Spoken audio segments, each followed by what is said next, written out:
Israeli police have attacked mourners and pallbearers at the funeral of the Palestinian-American journalist Shireen Abu Aqla in Jerusalem.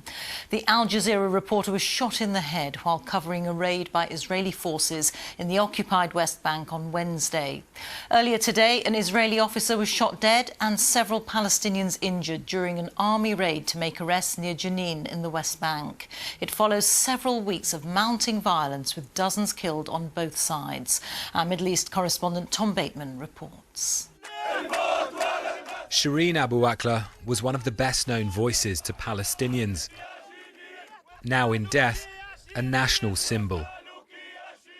But grief for a revered reporter was to turn to fear and panic for the mourners. Israel's security forces had entered the hospital gates as Palestinians tried to walk the coffin out. The police fired stun grenades and pushed the crowd back. Whoa. Many rushed for cover inside. We've had complete chaos with people trying to get inside. I saw a woman with a very young baby, a patient or somebody who was here just at the hospital, caught in the middle of a huge crowd trying to get inside.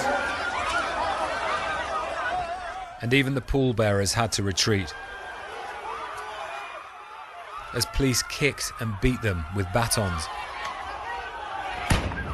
And the coffin slips to the ground. The force says it acted to stop what it called incitement and stone throwing.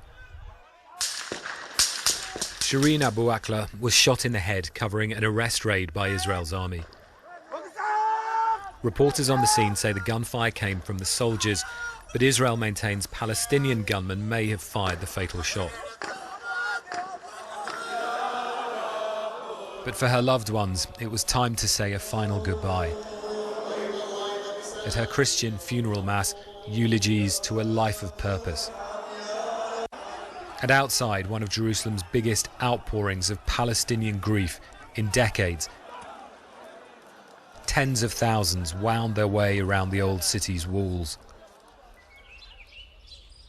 They marked yet another death in a conflict where it is almost agonizingly routine, but which has brought the world's spotlight back and remembered a life that should never have ended this way.